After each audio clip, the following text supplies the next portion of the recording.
get rid of my music here. How are you guys doing? Okay? You guys cold? Anyone cold? Yes. Okay. Oh, so I just wanted to remind you the theme for Baroque is if it's not Baroque, don't fix it. Really bad pun. But these are, you know, just a reminder that the Baroque really is just a continuation of a lot of the ideals that were established in the Renaissance.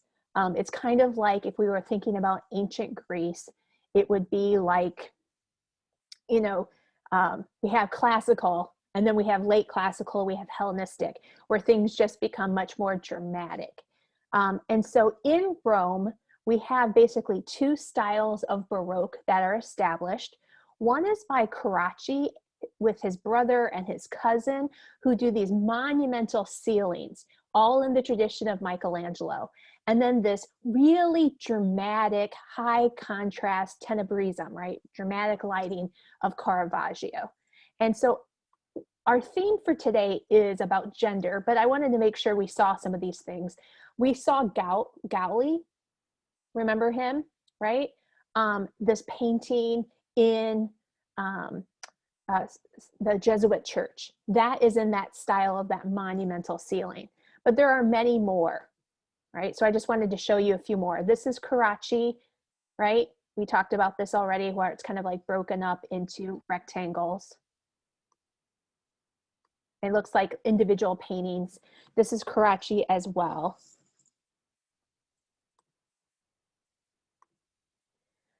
This is based on Aurora. So there's a lot of classical subject matter in these ceilings. This is in the Barberini Palace. The Barberinis were a very rich family living in Rome, and they had a large palace, and this is painted in the ceiling of it. And one of the Barberinis becomes Pope. And Bernini actually does a nod to them in his altar at St. Peter's, where there's these little bees all over. It was part of the family shield. And there's actually bees up here in the ceiling too, right? With these kind of monumental, over the top, illusionistic ceilings. It's almost like the heavens open up. This is by Pozzi, and this was actually in St. Ignatius, so another Jesuit church. And this one has it where it looks like the ceiling actually dissolves. So notice how the architecture kind of goes up into the heavens, and then it's like the ceiling has been lifted and we can actually see directly into heaven. I remember when I was in Rome, it was interesting. They had these personifications of the continents, and the one for North America was red, white, and blue. I remember our instructor pointing that out to us in that ceiling, which was interesting because there's no United States at this point. Okay, so let's go ahead and continue looking at gender. And we have Artemisia Jenelleski. She's not in the 250, but she's definitely one of those artists I feel compelled to have to talk about because she's so important to art history. There's actually a major exhibit going on right now of her work. And so her father was an artist. She had an apprenticeship with a major artist. And when she was, and of course, when you apprentice with an artist, you're typically young. You're normally like a teenager, like you guys. And when she was in the care of, she was in this workshop, she was actually sexually assaulted by another artist. And instead of just doing it in shame, her father actually sued the man. And just kind of like today, when a rape victim often goes on trial, it's almost like they are on trial rather than the perpetrator. And so she was like humiliated in the public. And instead of cowering or instead of, kind of being ashamed by her circumstance, she did a series of fierce paintings, all based on the story of Judith and Holofernes. So you might have heard about this in maybe another history class, but there are many, many books of the Bible. And there are a lot of books based on Old Testament people or New Testament people who are actually not even included into the Bible that we consider today. And there's a book called the Book of Judith. And in that story of Judith, it talks about how her city was being overrun by the Assyrians. You guys remember the Assyrians? Yep. And so there was this general Holofernes who she basically brought into her household, used her womanly wiles to then slaughter him and save her town. And so this was a popular subject matter of the Baroque. Caravaggio did one too. Her father did it as well. And so she has kind of a unique take on it. What I wanted to look at was the story, right? Does anyone know what part of the story this is about? Can you kind of just have a feeling of what's going on here without knowing it minute by minute? What do you think?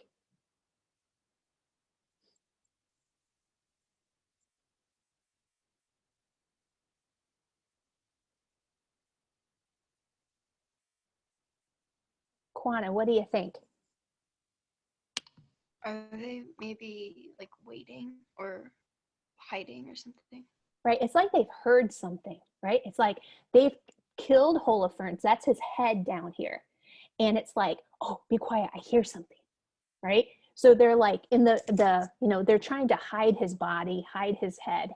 And it's kind of this moment. And so using that dramatic Caravaggio lighting, right? She's in Rome at the same time as Caravaggio. She's that dramatic lighting to illuminate this heightened sense of awareness, right? This is her other Judith Holofernes. I think she paints this like 7 times. This is a much more vicious one where she's kind of like in the act of it. And something to mention is that she always portrayed herself as Judith. So these are portraits of Artemisia there too, right? And this gives you kind of an idea of the male point of view and the female point of view. Caravaggio, when he did this one, had this prissy little girl, right? And she's like, ew, this is gross. And then look at how fierce Artemisia's version of this is. I see lots of looks of disgust on your face. Okay, so that's kind of our ending of Rome. So we're going to continue looking at gender, and we're going to move up north to the areas that we're circling here. So these are areas that are dominated by the Habsburgs once again, and we're going to lead to, we'll first start looking at Peter Paul Rubens. Now remember that Rubens, he knew Velasquez, and Rubens was a court official, just like Velasquez was. And he worked for the Catholic Habsburgs, right? So remember that there was still some religious art being made in the north for the Catholic Habsburgs, and they were often painting images for the church, for the rich, the wealthy, the Habsburgs themselves. And they have a lot of characteristics from the north. So thinking about Consider the Nut with all that intricate detail and the use of oil paint, all of those things still come to play. But of course, they're also being influenced by what's happening in the South. So what happened in Italy. And then we also have Protestant art, which we will look at tomorrow. So we'll look at some images of the Baroque of Holland and Flanders. Okay, so here is the studio of Rubens. Rubens was extremely prolific. Does anyone know what I mean by that, prolific? Anyone know what prolific means? Isn't it like having like doing like a lot of stuff? Yes. Yes, he made a lot of art in his lifetime. I would say him and Picasso probably have like the most artwork, like people could like attribute to them. And one of the reasons is that Rubens had a large studio. So this is actually, in his own lifetime, he was very wealthy. Remember, he worked for the Habsburgs, so he was a court official as well. And so he lived over on the left, and he had this monumental gate to get into his house. And on the right was his studio. Notice how big the doorway is and how large the windows are, because artists know that if you draw in like daylight, it just better, right? You paint in daylight, you use sunlight, it's going to be better imagery, right? So he was really known for these monumental altar pieces. Him and his workshop worked together. So he had a lot of people who worked with him. Often he would sketch and paint kind of like the structure, and then his assistants would help him. One of the other reasons why he was so prolific and was able to make so many pieces of work. So notice how dramatic this rising of the cross is. You see these really over the top muscular bodies lifting this heavy cross of Jesus up. Right? So the piece that they have included in the 250 for us by Rubens is, I'm going to say it, probably one of my least favorites, but we'll go with it anyway. And it's made for the patron Maria de Medici. And you guys know who the Medicis are, right? You guys remember the Medicis, right? She, from Florence, her family is Florence, ends up marrying the King of France. Okay, so we're going to watch this image or this a video about this artwork, and then we'll be able to talk about this artwork and specifics. Oh, you know what? I already have it up. I forgot.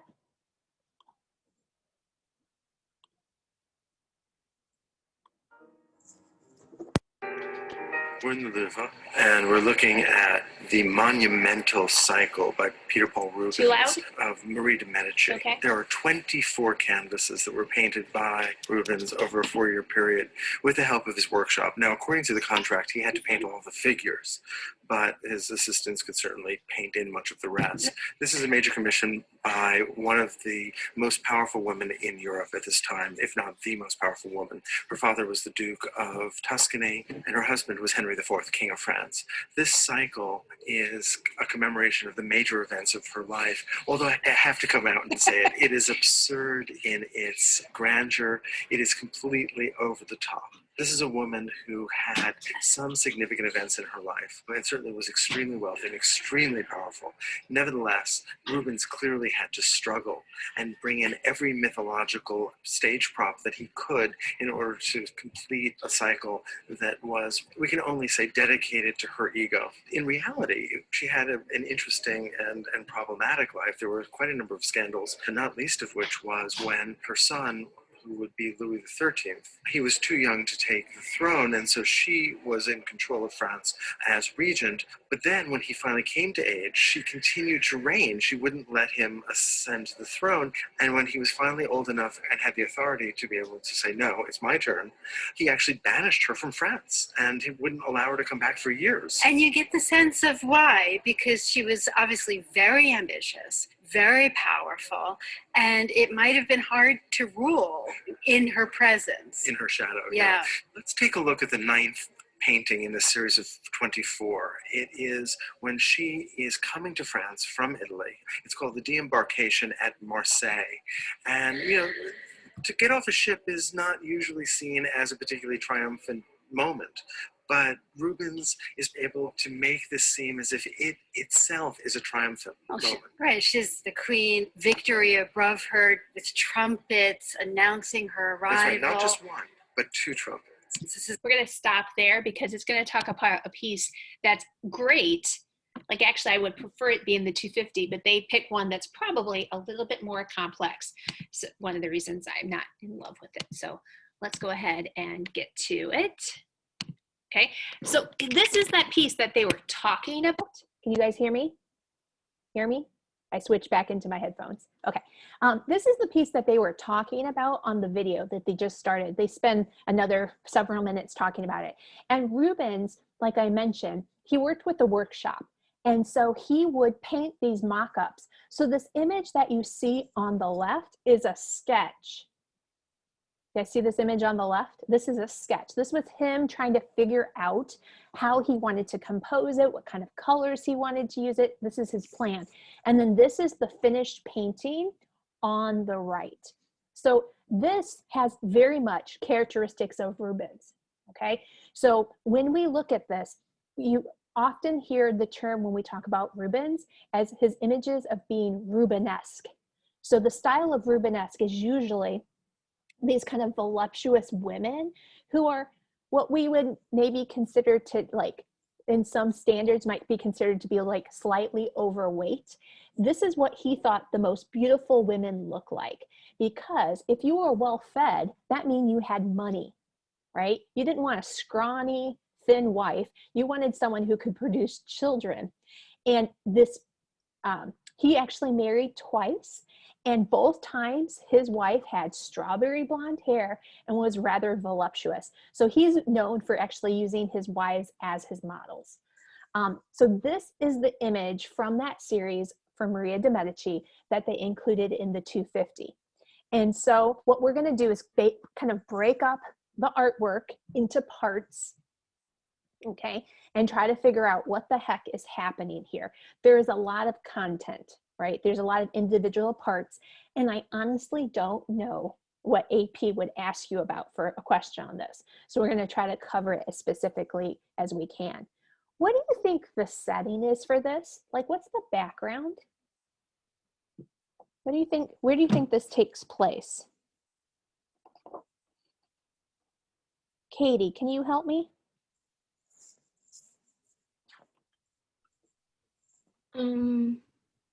Like just somewhere in the air, heaven, maybe, I don't know. Right? Look, it does definitely take place kind of like in the heavens and in the sky. But if we also look down at the ground and then kind of in between the characters here, there's some sort of distant landscape. So it kind of looks like some of the pieces that we saw coming from the south, right? He was very knowledgeable of the south. He would have known of the vistas of like people like Leonardo in the backgrounds. And so it's kind of, it's outdoors. It's like somewhere outdoors, right? So let's go ahead, and I have a lot of this kind of organized for you. So we're going to be looking at the story, okay? So at the top, right?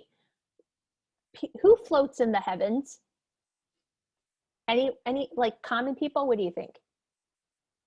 Who are up in the heavens, do you think? We've seen lots of pieces. Angels.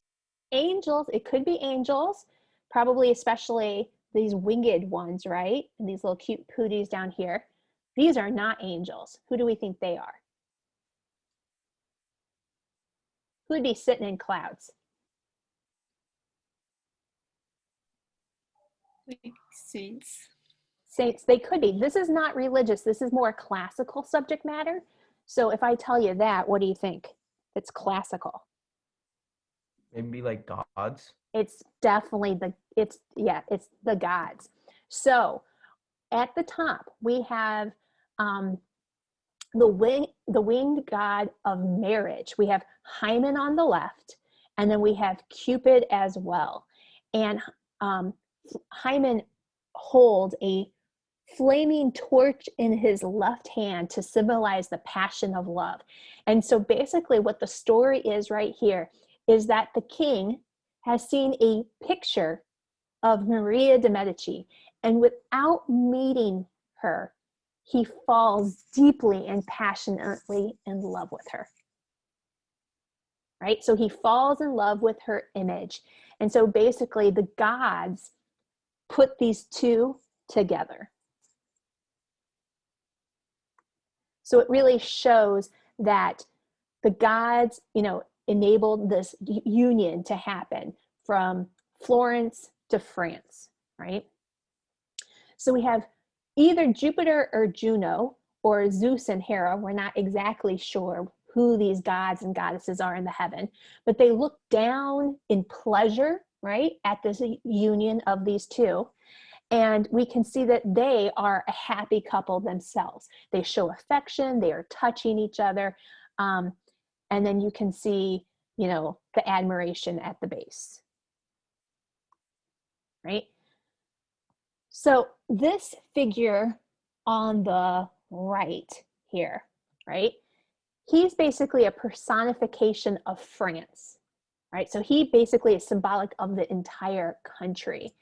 And so he's showing that if he marries her, it will bring prosperity and greatness to France, right? It's more than just a humble marriage. It's a union of two powerful nations.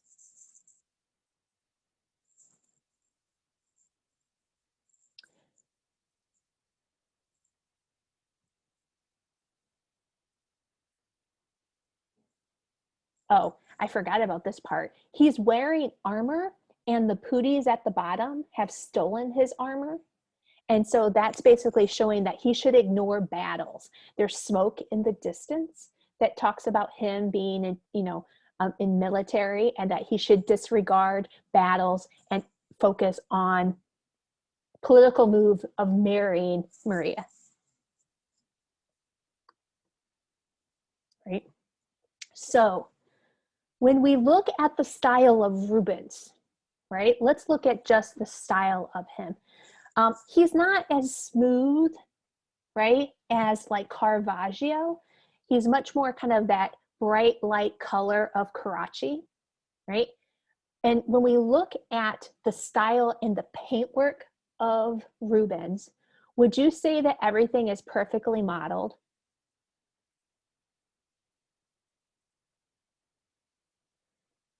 There's some smoothness, there's some texture, but sometimes it's also where you can see some of that brush stroke. This is an image of Maria, right, by Rubens. This is a mannerist image of her, which is much more smooth and refined, right? So if we look at other pieces by Rubens, you can see that his texture is not as loose as Velázquez, but often he has kind of light, sort of feathery brushstroke to kind of aid in that those feelings of love. So this actually is a story of love. And once again, if we look at all the faces of all these women with this strawberry blonde hair, they all look like his wife.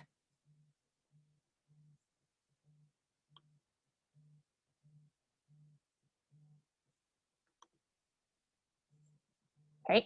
So characteristics of Rubens' style, right, is that we often have feathery brushstroke, right? We have rich, luminous color. Look how deep that red is. Look at the golden yellows.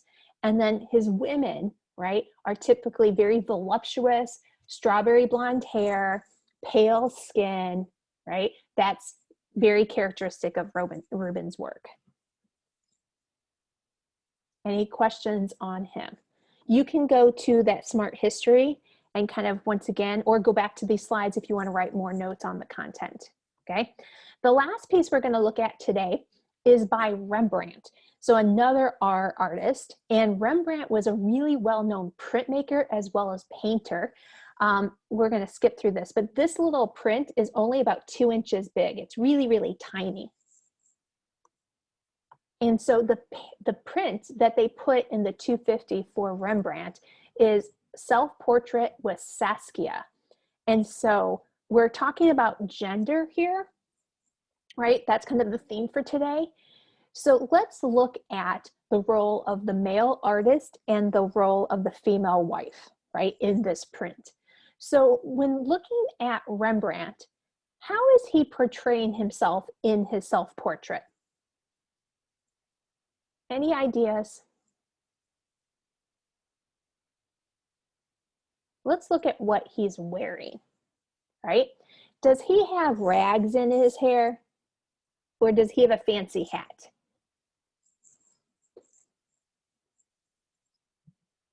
What do you think?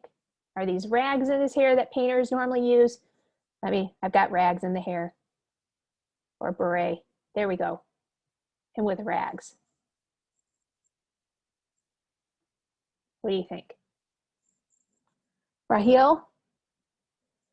What do you think? It looks more like a fancy hat.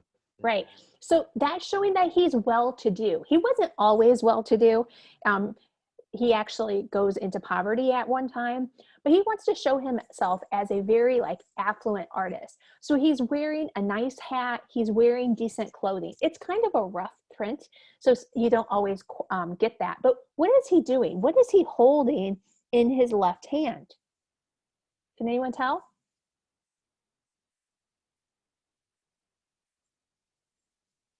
He's got his sketchbook, right? So he's portraying himself as a successful artist. What is Saskia doing in this picture?